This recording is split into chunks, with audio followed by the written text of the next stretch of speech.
आज अपने 10th class का एक टॉपिक है मानव में लिंग निर्धारण।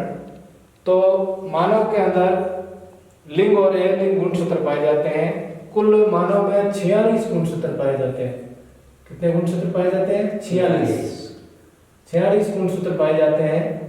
46 गुणसूत्र में दो प्रकार के गुणसूत्र पाए जाते हैं। एक तो होता है अलिंग गुणसूत्र।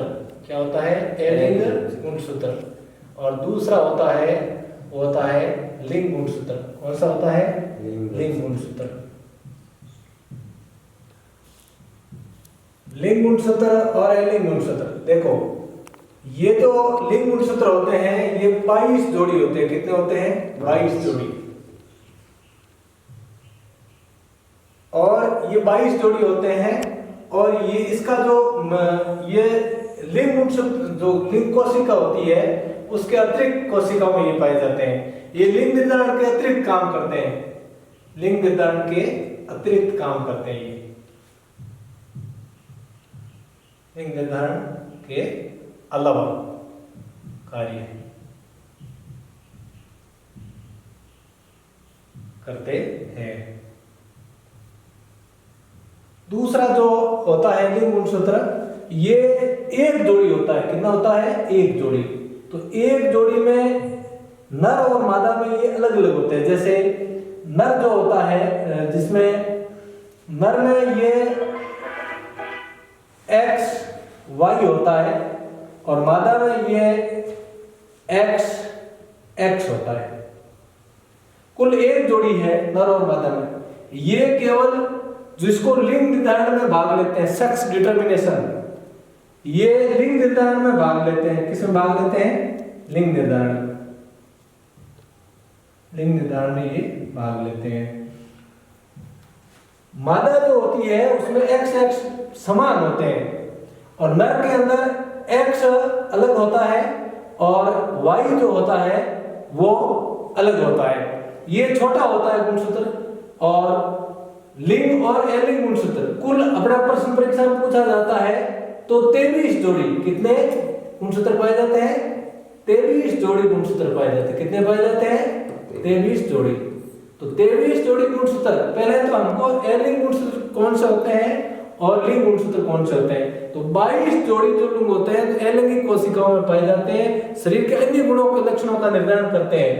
और लिंग गुणसूत्र जो होते हैं वो केवल लिंग का निर्धारण करते हैं। जो पीढ़ी आगे जन्म लेगी वो नर होगी या मादा होगी, उसका निर्धारण ये करते हैं।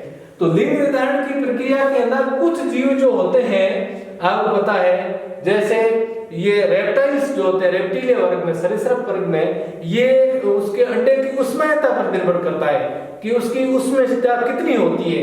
तो उसके आधार पर ये नर होगा या वो बच्चा मादा होगा। उसको जैसे घोंगा है तो घोंगा में लिंग निर्धारण की प्रक्रिया वो अपने आप लिंग चेंज होता रहता है। तो उसमें जो लिंग निर्धारण की प्रक्रिया काम में नहीं आती है। तो हम आज पढ़ेंगे मानव में, ह्यूमन में, मानव में लिंग निर्धारण कैसे होता है। तो मानव में लिंग निर्धारण तो एक आरेख द्वारा हम समझेंगे मानव में लिंग निर्धारण। तो मानव में कैसे लिंग निर्धारण होता है, तो इसको इंग्लिश में बोलते हैं sex determination in human. Determination in human.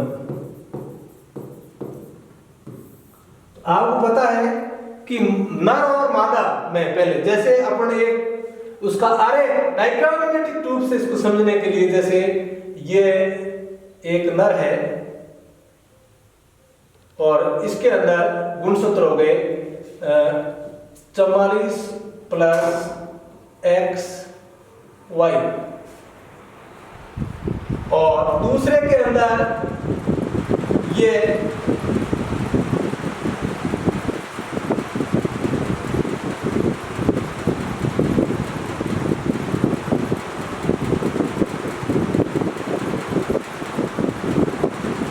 इसके अंदर जो गुणसूत्र होते हैं 44 प्लस एक्स एक्स। 44 प्लस इसका यदि युग्मक बनता है तो ये हो गया 22 प्लस एक्स। ये हो गया 22 प्लस वाई, इसके भी दो हो गए 22 प्लस एक्स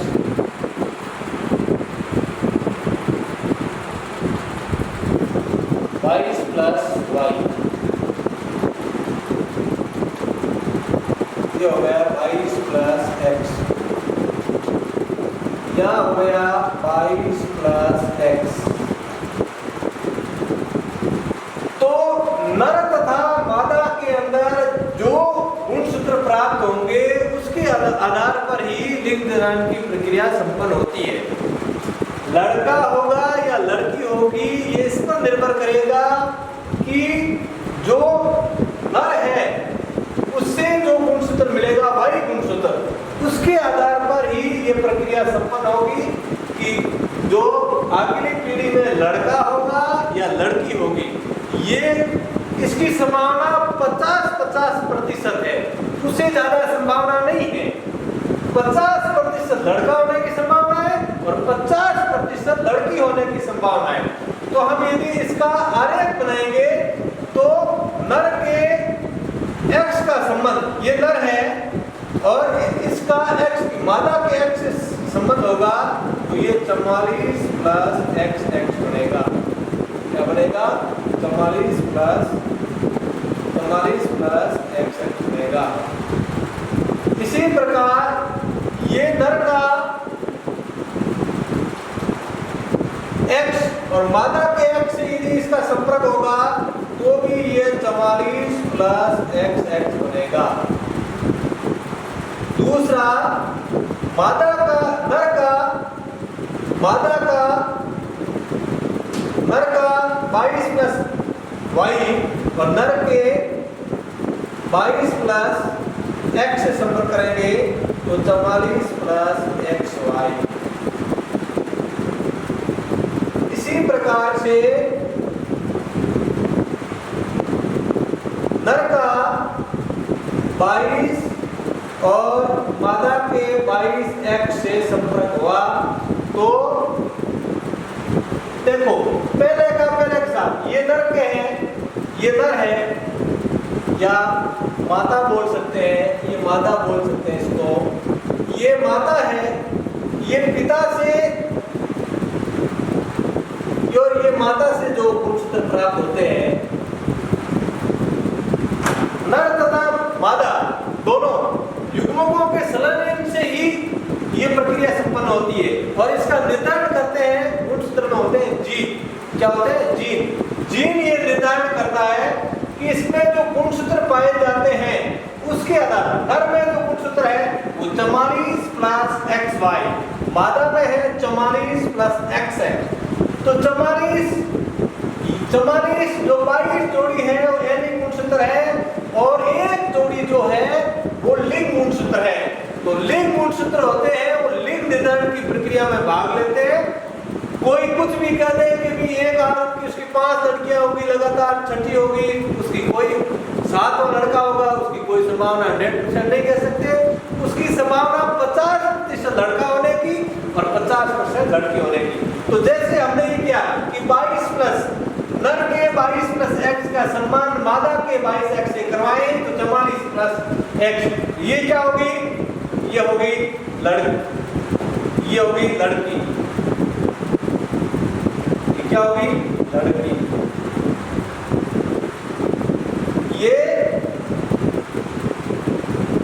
ये भी क्या होगी?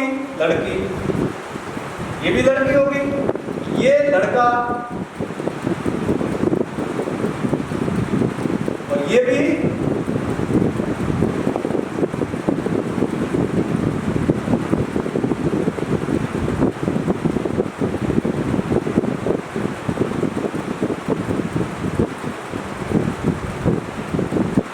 आप ये देख रहे हो कि नर के 22 प्लस x का संबंध यदि मादा के 22 x से होता है तो लड़की होती है, ये लड़की, ये भी लड़की, ये लड़का और ये भी लड़का।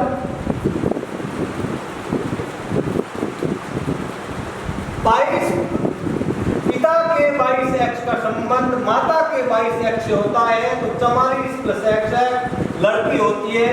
यदि इसी प्रकार से पिता के 22 x से समान यदि इससे हो रहा है, इसका इसके साथ में करवाया, इसका इसके साथ में कराया 44 x, ये 50% हो गए लड़का।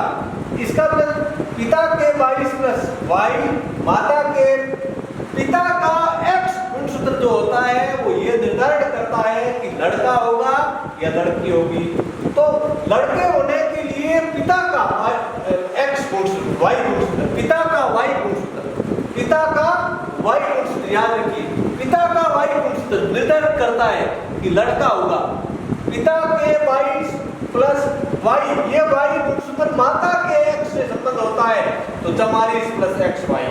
इसी प्रकार से पिता का 22 प्लस x और माता के 22 प्लस x 44 xy लड़का। यहाँ पर इस आरेख में देख रहे हैं कि 50% लड़का होने की संभावना है और 50% भी लड़की होने की संभावना है। अपन कह सकते हैं 50% लड़का होने की संभावना और 50% ही लड़की होने की संभावना रहती है। तो इसके अंदर लिंग निर्धारण की प्रक्रिया जिसको इंग्लिश में बोलते हैं sex determination in the human beings, male and female.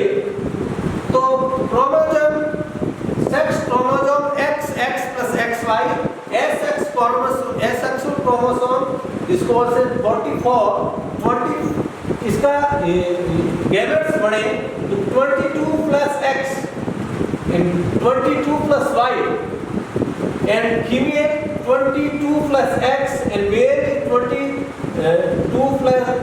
plus X। इसका तो इसमें अपन ये लिखेंगे परीक्षा में, लिखना हमको कैसे है कि पिता के 22 प्लस x का सम्मान यदि माता के 22 x से होता है तो लड़की होती है, और यदि पिता के 22 प्लस y का संबंध यदि माता के 22 प्लस x से होता है तो लड़का होने की संभावना रहती है। तो ये जो होता है मानव में लिंग निर्धारण की प्रक्रिया में 50% लड़का होने की संभावना रहती है और 50% ही लड़की होने की संभावना रहती है। ये बहुत अपन शॉर्ट में इसको अपन लिख सकते हैं। इसका यदि इस डायग्राम को अपन बहुत शॉर्ट में, जैसे मैंने चित्र भी बना के बताया, ये नर का है, पिता का है, ये मादा का है, दोनों के यदि युग्मक बनते हैं, ये युग्मक का निर्माण होता है, युग्मक का निर्माण होता है, आपको पता है। तो युग्मक जो होता है नर के अंदर, जो पिता के अंदर होता है वो शुक्राणु होता है। क्या होता है? शुक्राणु होता है। और माता के अंदर क्या होता है? वो अंडाणु होता है। क्या होता है? अंडाणु होता है। तो नर तथा मादा जब दोनों मिलते हैं तब निषेचन की प्रक्रिया संपन्न होती है। जब ये अंडाणु है, ये पिता के गुणसूत्र इसमें संबंध हो गए, ये निषेचन की प्रक्रिया होती है। निषेचन की प्रक्रिया होती है फर्टिलाइजेशन होता है तो जाइगोट बनता है, युग्नज बनता है। क्या बनता है? युग्नज बनता है। ये युग्नज बन गया। नर तथा मादा युग्मकों के संलयन से जो जनन होता है उस जनन का नाम होता है लैंगिक जनन। और दूसरा जो लैंगिक जनन के बाद में निषेचन होता है, युग्मक पहले बनता है। क्या बनता है? युग्मक पहले बनता है और युग्नज बाद में बनता है। इस प्रकार से ये लिंग निर्धारण की प्रक्रिया को समझाया।